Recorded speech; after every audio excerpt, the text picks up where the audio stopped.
করছিলি? কি হচ্ছে? কিছু না ভাই, ওই আমার ওয়ালেটটা কেউ বের করার চেষ্টা করছে। সরো। আরে এটা এটা তো ওয়ালেটে ছিল না। খুলি নম্বর 10, তেওয়ারি চক। এ তো অ্যাড্রেস। এই, তুই ওয়ালেটে হাত দিয়েছিলি? না না স্যার, এ আপনি কি বলছেন? আমি কিছু করিনি। এই, তুই ওকে পকেট মার নাকি? চুরি করছিস তুই? না না স্যার, আপনি আপনি কি বলছেন স্যার? আমি ভদ্রলোক, আমি কিছু করিনি, আমি চোর ঠিক নই। আছে, ঠিক আছে, সরি, আপনি যেতে পারেন। সরি। একটা কাজ করা যাক, খলি নম্বর 10, তেওয়ারি চক, ওখানে গিয়ে দেখা যাক। জানি না ভাই, এমন মনে হলো যে কেউ পিছন থেকে হাত দিচ্ছিল পকেটে।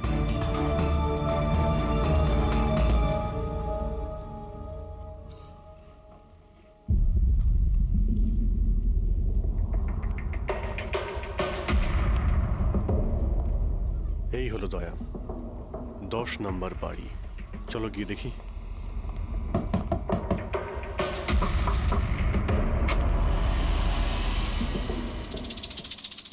তুমি তুমি তো সেই যেখানে আমি জিজ্ঞাসাবাদ করছিলাম, যেখানে এটা আমার পকেটে এসেছিল।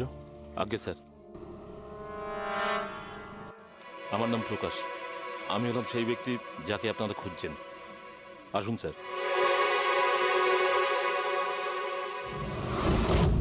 চিঠি দিয়ে এখানে ডেকে আনার মানেটা কি? রাজু আর শিবাকে তুমি? না না স্যার, ওটা আমি নই। আমি এই দলের প্রধান, আর এই ছেলেগুলো আমার জন্য কাজ করে। আর তুমি নিজেই আমাদের এখানে ডেকে আনলে? হ্যাঁ, এটা জানার পরেও যে আমরা তোমাকে অ্যারেস্ট করতে পারি? স্যার, রাজু আর শিবার কেসটায় আমি আপনাদের সাহায্য করতে পারি। তার বদলে আপনি আমাকে আর আমার ছেলেদের সাহায্য করবেন। এই, তুই জানিস তুই কার সঙ্গে কথা বলছিস? হ্যাঁ, সিআইডি। আর আমরা কোনো অপরাধীর সঙ্গে এইসব সওদাবাজি করি না, বুঝেছিস? নিশ্চয়ই কোনো বড় সমস্যায় তুমি ফেঁসে রয়েছো, না হলে আমাদের এখানে ডেকে আনার রিস্ক নিতে না। একদম তাই। খুব বিপদের মধ্যে আছি স্যার, আমাদেরকে বাঁচান। কেউ একজন আছে স্যার, যে একজন একজন করে আমার ছেলেগুলোকে মেরে ফেলছে স্যার। আমাদের বাঁচিয়ে দিন। চাইলে আপনারা ওদের জেলে রেখে দিন স্যার, কোনো আপত্তি নেই, কিন্তু স্যার সাহায্য করুন স্যার। আচ্ছা, রাজু আর শিবা ছাড়া আর কেউ মারা গেছে? হ্যাঁ হ্যাঁ স্যার, কালকেও আমার একটা ছেলেকে কেউ মেরে ফেলেছে স্যার।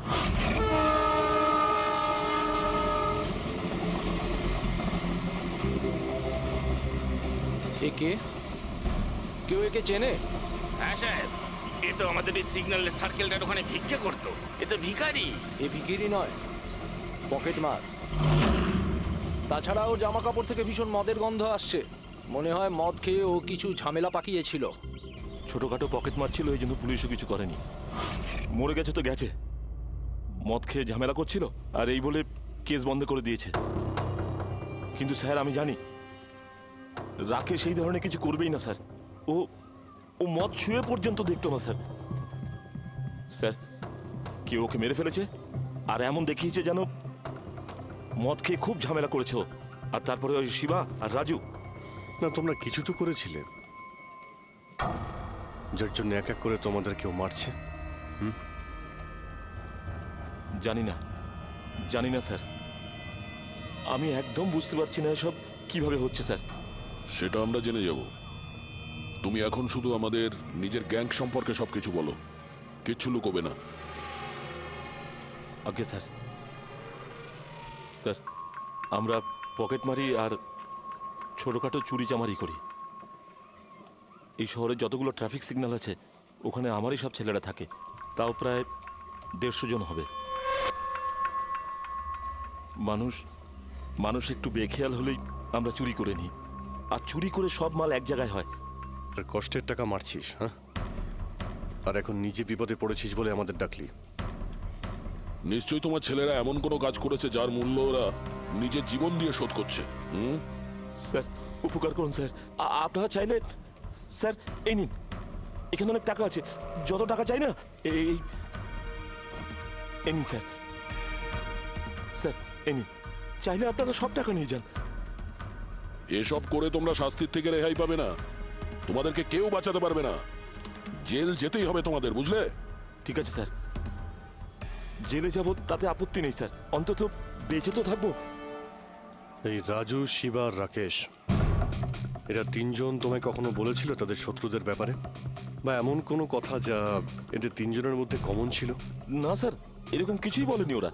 তোমার এই তিনজন এরা কোন এরিয়ায় পকেটমারি করতো? বাইরে সার্কেলের ওখানে, ওই যে সিগন্যাল আছে না ওইখানে। এরা তিনজন ওই সার্কেলের সিগন্যালের মধ্যে কি, মানে এই সিগন্যালে কি পকেটমারি করতো? আগে স্যার, তার মানে খুনি ওই সমস্ত পকেটমারদেরই খুন করছে যারা ওই সার্কেলে পকেটমারি করতো। কিন্তু স্যার ওই সিগন্যালের কাছে আরো 10টা ছেলে কাজ করে। খুনি ওদের কাছে পৌঁছানোর আগেই আমাদের ওই ছেলেদের কাছে পৌঁছতে হবে।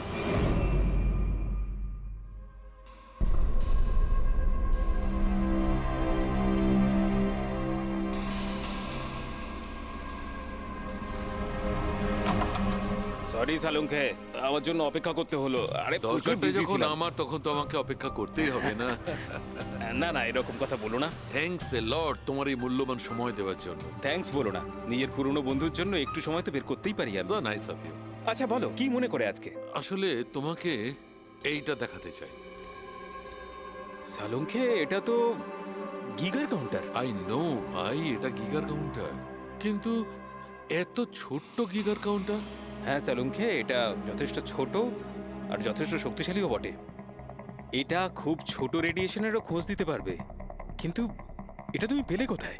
এটা আমি একটা অপরাধীর কাছ থেকে পেয়েছি। হোয়াট? অপরাধীর কাছ থেকে এরকম একটা ডিভাইস? হ্যাঁ, কেন, কি হয়েছে? এত চমকে গেলে কেন? অপরাধীর কাছে থাকতে পারে না? সালুঙ্কে, এটা লেড আর টাইটানিয়াম দিয়ে তৈরি। এটার কোডও ক্র্যাক করা সম্ভব নয়, আর এটাকে কোনোভাবে নষ্টও করা সম্ভব নয়। ইউনো, এরকম ধরনের ডিভাইস তো আমাদের ল্যাবেও নেই। তো তোমার কি মনে হয় এটা ও থেকে পেয়েছে? সরকার, গভর্নমেন্টের কাছ থেকে। সরকারের কিছু বিশেষ লোকের জন্য এই ডিভাইস তৈরি করা হয়েছে। সাধারণ মানুষ তো এটার ব্যাপারে কিছু জানেই না। সরকার, গভর্নমেন্ট, তার মানে গভর্নমেন্ট সিক্রেট এজেন্ট।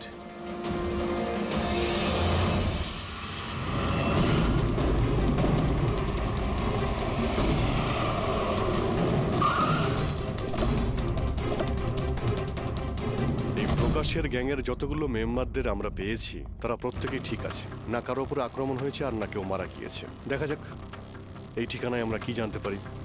তোমার কি মনে হয় খুনি কেন শান্ত হয়ে গেছে? হতে পারে ও যা চেয়েছিল সেটাও পেয়ে গেছে, আবার এটাও হতে পারে যে ও নিজের স্ট্র্যাটেজি বদলে দিয়েছে।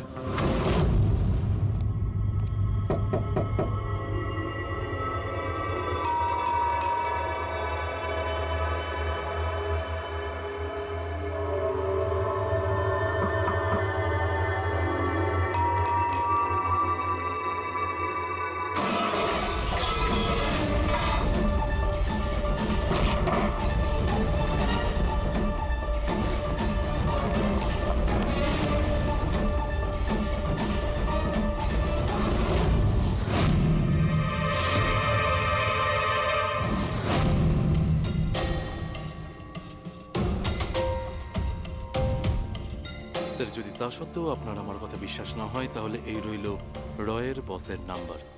আপনি এনার সঙ্গে কথা বলে আমার সম্পর্কে যা ইনফরমেশন চান নিতে পারেন। প্যাট্রিক,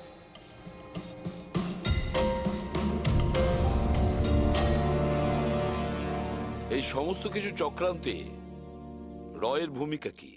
স্যার, আসলে এটা আমাদের একটা সিক্রেট অপারেশন।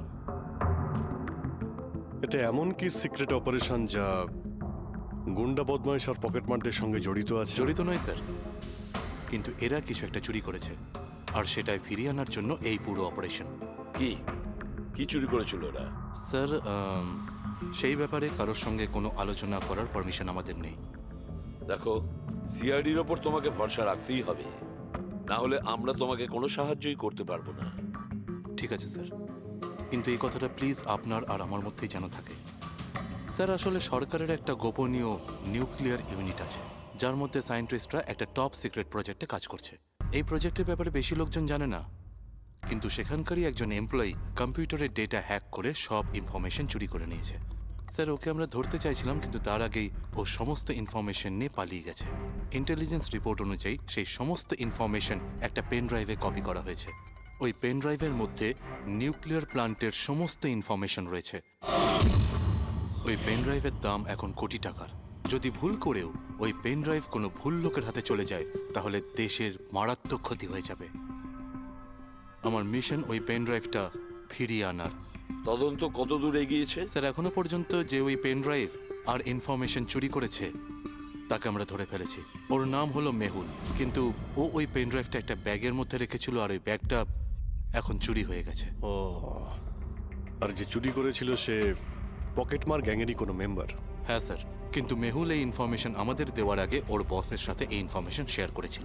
আর এখন মেহুলের বস পকেটমারদের প্রাণে মেরে দিচ্ছে। ইয়েস স্যার, এখন রয়ের টিম আর মেহুলের বসের টিম ওই পেন ড্রাইভটা খোঁজার চেষ্টা করছে। আর বলির পাঠা হচ্ছে পকেট মার। Yes sir. স্যার, হ্যাঁ, র চিফ মিস্টার বিজেন্দ্রর সাথে কথা হলো। বিক্রম একজন রয়ের এজেন্ট। উনি রিকোয়েস্ট করেছেন যে এই মিশনটায় আমরা ওকে সাহায্য করি। আচ্ছা।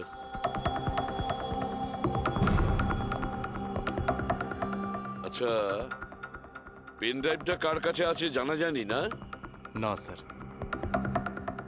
স্যার, এই সার্কেলে যতগুলো মেম্বারই পকেট মারার কাজ করতো তাদের প্রত্যেককেই জিজ্ঞাসাবাদ করেছি, কিন্তু ওরা তো এরকম কোনো চুরির কথা বললোই না আমাদের।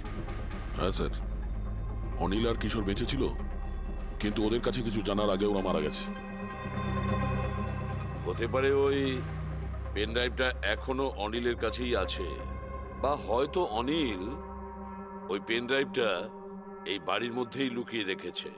স্যার, এটাও তো হতে পারে যে খুনি ওই পেন ড্রাইভ নিয়ে পালিয়ে গেছে। হতে পারে, আবার নাও। স্যার, যখন আমরা এখানে এসেছিলাম একটা পকেটমার বেঁচে ছিল, মানে খুনি ওই সময় পালিয়ে গিয়েছিল। জানি না ও সুযোগ পেয়েছিল কি পায়নি। একটা কাজ করি আমরা, এই বাড়িটাকে ভালো করে তল্লাশি করো, প্রতিটা কোণা ভালো করে দেখো, খুঁজে বের করতেই হবে। স্যার, আমরা গিগার কাউন্টারের সাহায্য নিতে পারি। গিগার কাউন্টারের সাহায্যে? Yes sir. কিন্তু গিগার কাউন্টার দিয়ে তো রেডিও অ্যাক্টিভিটি মেজার করা যায়। স্যার, ওই যে পেন ড্রাইভটা ছিল ওটা নিউক্লিয়ার প্ল্যান্ট থেকে চুরি করা হয়েছিল। হতে পারে যে ওই পেন ড্রাইভের ওপর সামান্য কিছু রেডিও অ্যাক্টিভ ফিট পড়েছিল। চলো এটাও আমরা করে দেখি।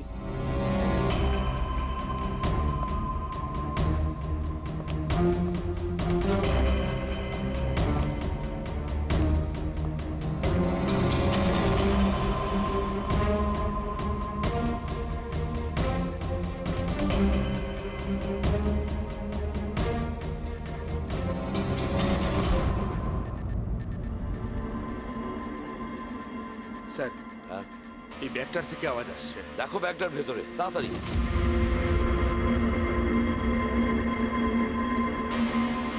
খোলো খোলো খোলো।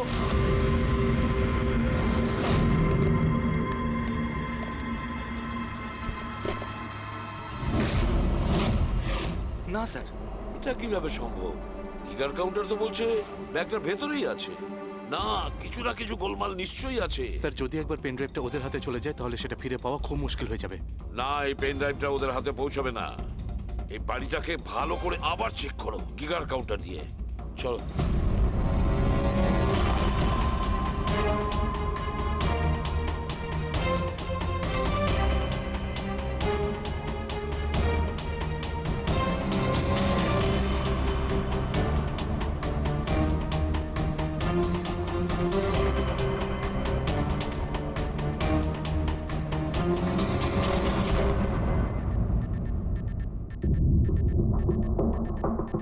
স্যার, বডির উপর থেকেই বিপ বিপ শব্দটা আসছে। বডিটা চেক করো।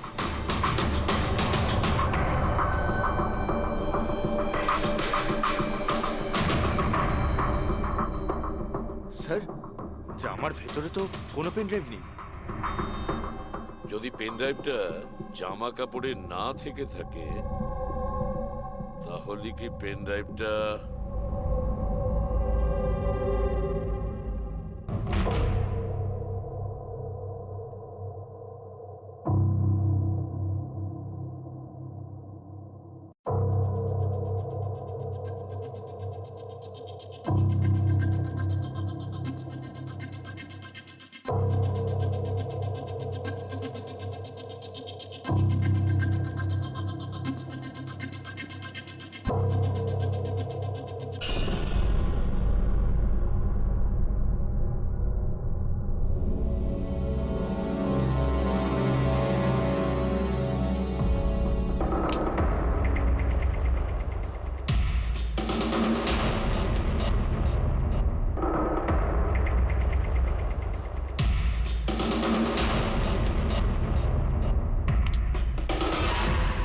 স্যার এটাই সেই পেন ড্রাইভ।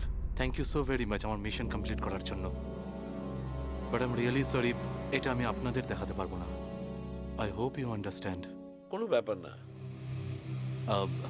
আমি একবার আমার বসকেও ইনফর্ম করে দিই। হ্যাঁ, হ্যালো, হ্যাঁ স্যার, পেন ড্রাইভ পেয়ে গেছি। ইয়েস স্যার, এক্ষুনি। Alright sir, okay. স্যার আমাকে এই পেন ড্রাইভ আর গিগার কাউন্টার এক্সচেঞ্জে জমা দিতে হবে। আমি আসি এখন। Yeah, thank you so much sir, once again. Good luck. Thank you. Okay.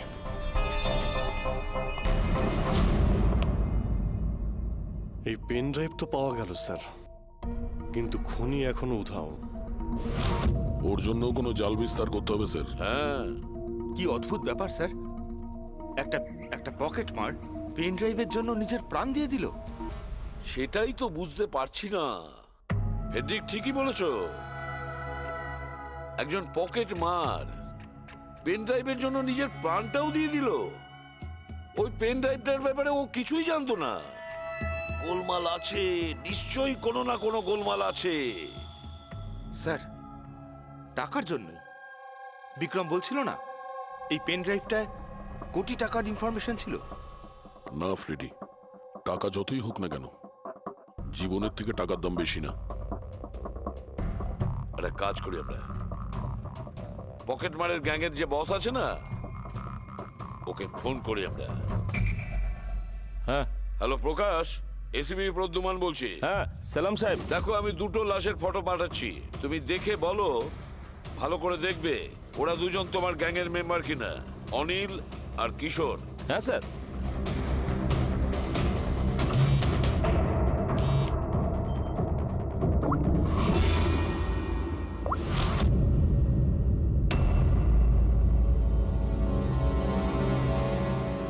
Sir, এই প্রথম ফটোটা যেটা পাঠিয়েছেন সেটা অনিলের।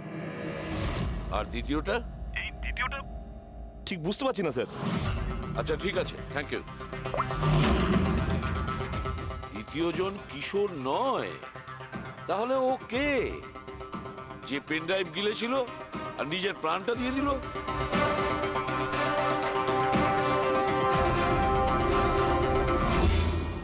ফেডরিকা, একটা কাজ করো, রয়ের বিজেন্দ্রবাবুকে ফোন করো, জিজ্ঞেস করো ওনাকে। হ্যালো মিস্টার বিজেন্দ্র, আমি সিআইডি থেকে ফোন করছি, ফ্রেডি। একটু আগেই আপনাকে বিক্রম ফোন করেছিল না? কি না? Thank you sir. My God, যে লোকটা ভিতরে মরে পড়ে রয়েছে সেই হলো আসল বিক্রম, যে পেন ড্রাইভের জন্য নিজের জীবন দিয়েছে। কিন্তু তাহলে স্যার, যে এই পেন ড্রাইভটা নিয়ে গেল একটু আগে, সামনে এসেছিল। স্যার, এটাই হয়েছিল। আসল বিক্রম যখন পেন ড্রাইভটা খুঁজতে ভিতরে ঢুকেছিল তখনই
পেন ড্রাইভটা খুঁজে পাওয়ার আগেই আমরা এখানে এসে পৌঁছই, আর ও পালাতে বাধ্য হয়।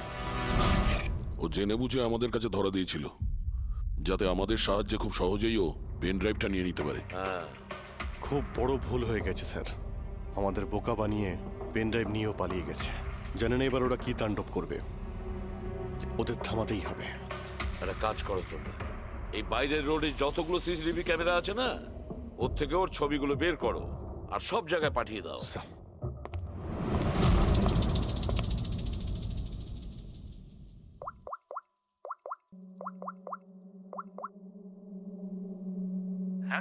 প্রকাশ, এসিবি প্রদ্যুমান বলছি। নিজের অপরাধের প্রায়শ্চিত্ত করতে চাও? তাহলে একটা কাজ করো, অলিতে গলিতে রাস্তায় রাস্তায় তোমার যতজন লোক আছে ওদের সবাইকে বলে দাও একটা ছেলের ফটো পাঠাচ্ছি, সে যেন শহর ছেড়ে পালাতে না পারে।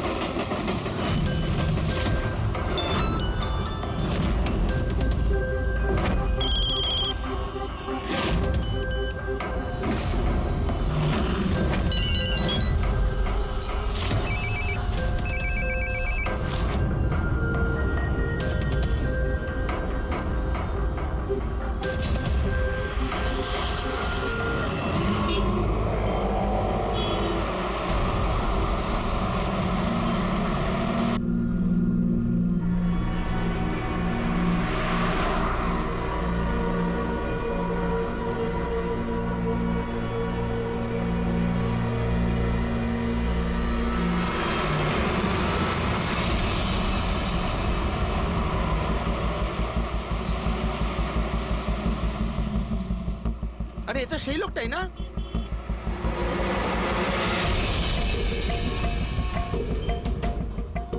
হ্যাঁ, এটা সেই লোকটা। চল।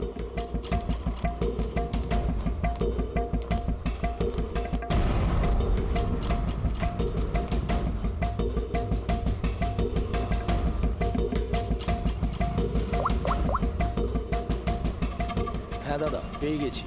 এখানে দাঁড় করাতে পারিনি, কিন্তু আগের সিগন্যালে দাঁড়াবে, ওর সাইলেন্সারে কাপড় দিয়ে দিয়েছি।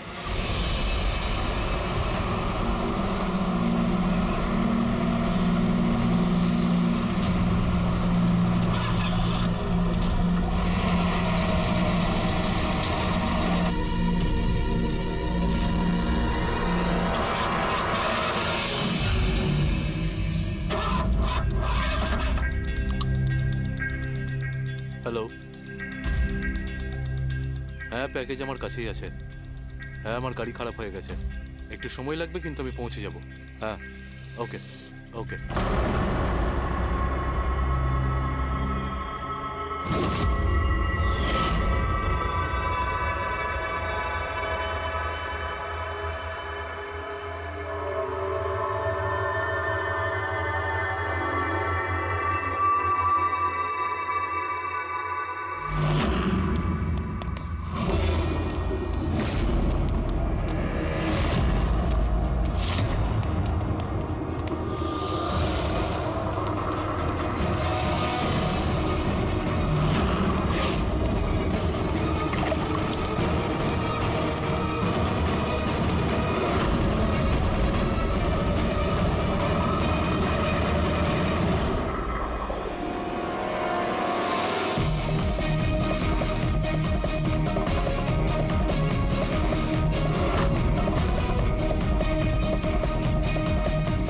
এগিয়ে আসবে না, কেউ কেউ এগিয়ে আসবে না, আমি বলে দিচ্ছি।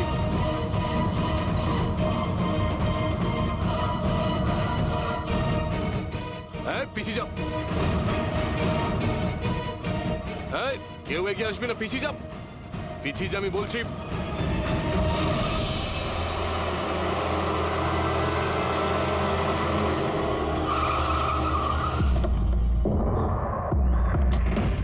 সরো, সরে যাও সবাই। সরে যাও সবাই, সরে যাও। পিছিয়ে যাও, সবাই পিছিয়ে যাও। এর অবস্থা তো খুবই খারাপ। এই কি হয়েছে? হ্যাঁ? কি করেছো এর সাথে? হ্যাঁ, কে মেরেছে একে?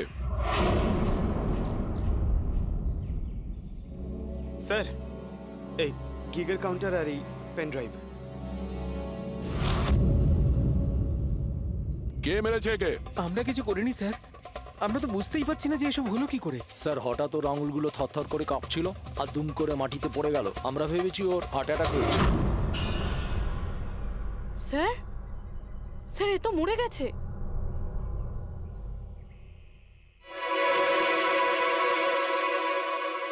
দয়া, এই দেখো সেই আংটিটা। এই ছুঁচের মধ্যে বিষ ছিল, আর এইটা এই আংটির মধ্যে। আর বস, যদি এই আংটিটা এভাবে ঘোরানো হয়, এই পিনটা বাইরে বেরিয়ে আসে। আমাদের অর্গান গ্যাংয়ের চোখ সিআইডি বন্ধ করে দিল। এটা তো ওই অর্গানাইজেশনের লোক মনে হচ্ছে। এটা কারা হতে পারে আর কি চায় আর জানি না এখানে।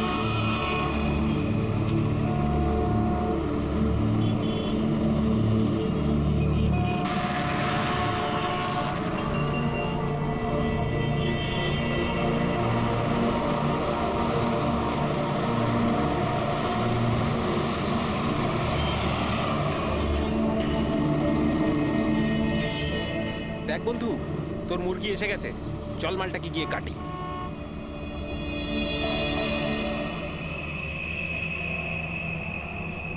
হ্যাঁ স্যার, স্যার একটু টাকা দিন না স্যার।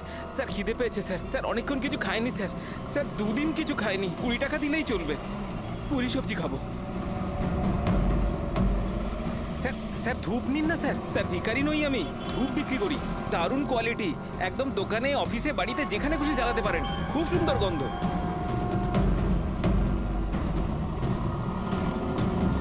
কত দারুণ কোয়ালিটির ধূপ স্যার। স্যার নিয়ে নিন না স্যার। স্যার স্যার স্যার ও মরে যাবে স্যার।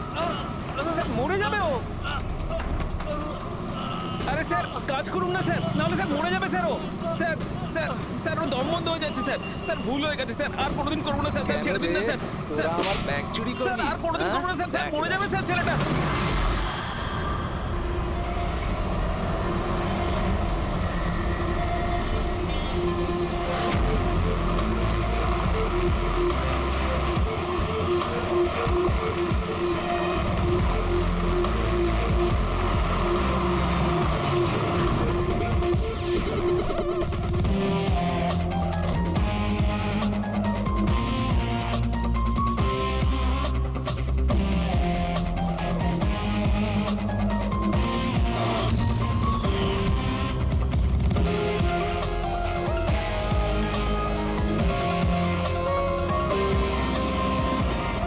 এই দেখা দয়া, এই যে গলার ওপর এখানে এই যে অনেক গভীর ক্ষতের চিহ্ন রয়েছে, কিন্তু মনে হচ্ছে না কোনো দড়ি দিয়ে ফাঁস দেওয়া হয়েছে।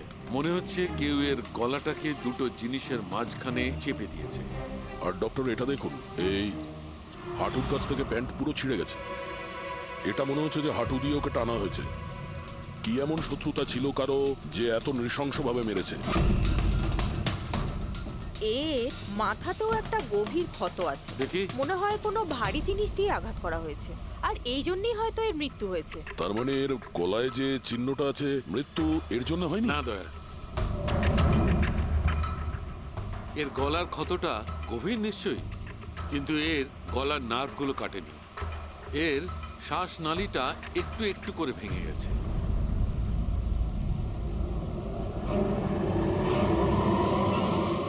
স্যার,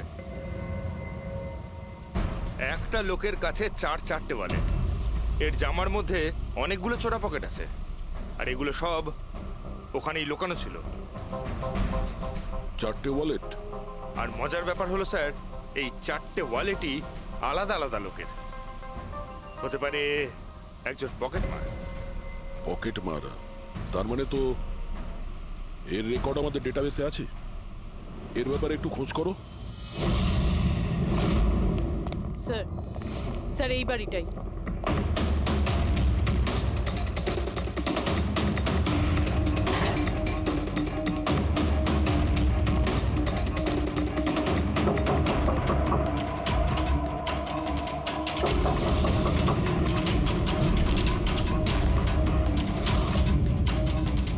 দয়া, দরজাটা ভেঙে ফেলো।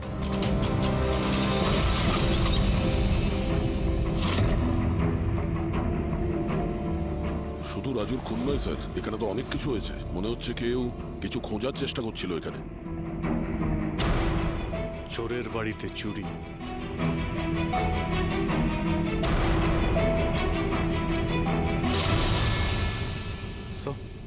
রক্ত।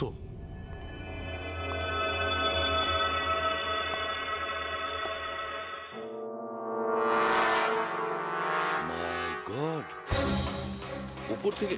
উপরে কিছু আছে স্যার।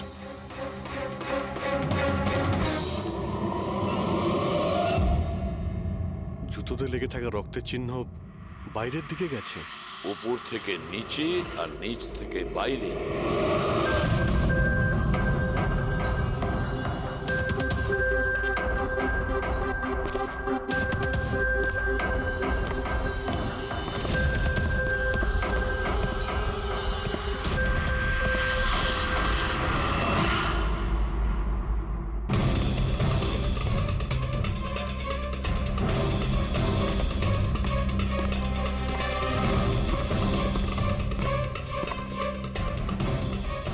স্যার একে তো একদম রাজুর মতো টর্চার করেছে। হ্যাঁ, মনে হচ্ছে খুনি কোনো ধারালো অস্ত্র দিয়ে একে কুপিয়ে মেরেছে।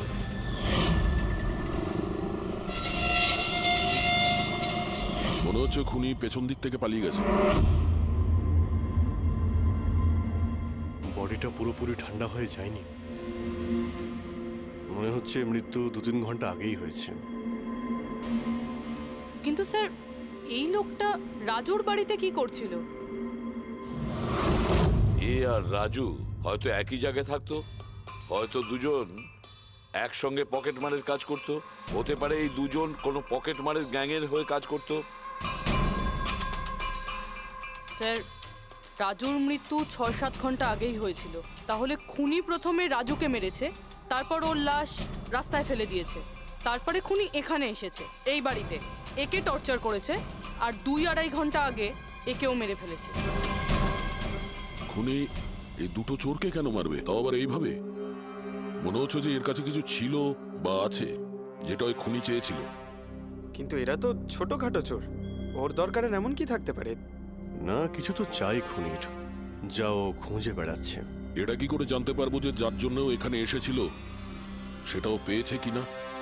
একটা কাজ করি আমরা, আশেপাশের সমস্ত প্রতিবেশীদের জিজ্ঞাসাবাদ করো, কেউ না কেউ তো দেখে থাকবে, কেউ কিছু যদি শুনে থাকে।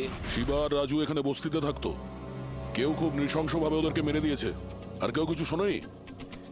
কোনো অচেনা লোককে এই বাড়িতে আসা যাওয়া করতে দেখেছিলে? না ম্যাডাম। বোকা ভেবেছেন আমাদের? আপনাদের ঘরগুলো এত কাছাকাছি আর কেউ কিছু দেখেননি, শোনেননি? কি করে সম্ভব? সেরকম কোনো ব্যাপার নয় স্যার, আপনি বাকি লোকেদের কথা জিজ্ঞেস করলে বলতে পারি, কিন্তু কিন্তু কি? এই রাজু আর শিবার ব্যাপারে কেউ কিছু জানে না স্যার, আর ওরাও বেশি কারুর সাথে মিশতো না, তাই আমরাও ছেড়ে দিয়েছিলাম। কত আর গায়ে পড়ে কথা বলা যায়? হ্যাঁ স্যার, ওরা ঠিকঠাক ছিল না, উল্টোপাল্টা লোক ওদের বাড়ি আসতো, 2বার তো পুলিশও এসেছিল, তাই আমরা ওদের সঙ্গে মিশতাম না।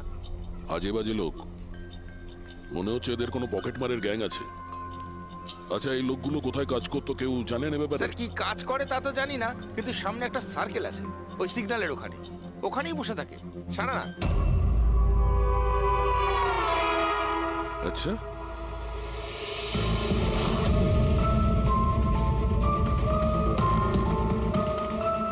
এই এই দাঁড়া, পঙ্কজ, করবি?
স্যার স্যার এই ডিভাইসটা দৌড়তে দৌড়তে ওর পকেট থেকে পড়ে গেছিল।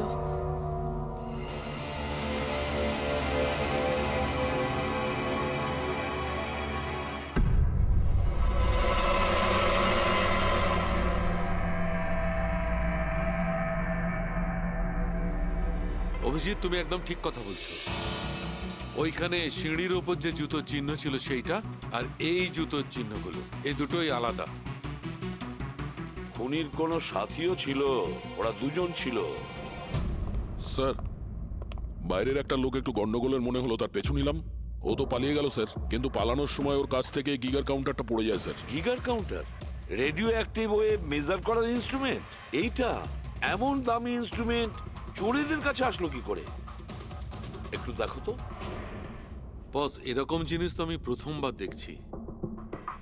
এটা কোনো এক্সপার্ট দিয়ে কনফার্ম করি। স্যার, একটা কথা আমি বুঝতে পারছি না, এই লোকটা 3 ঘন্টা আগে মারা গিয়েছে, আর ওই যে লোকটা এক্ষুনি পালিয়ে গেছে, যার হাতে ওই গিগার কাউন্টার ছিল, ও এখানে কি খুঁজছিল? সেটাই খুঁজছে যেটা এখন পর্যন্ত পায়নি ও। আমাদের চলে যাওয়ার জন্য অপেক্ষা করছিল ওরা। এই গ্যাংয়ের খোঁজ নিতে হবে, সেখান থেকেই জানা যাবে এরা কি চুরি করেছিল।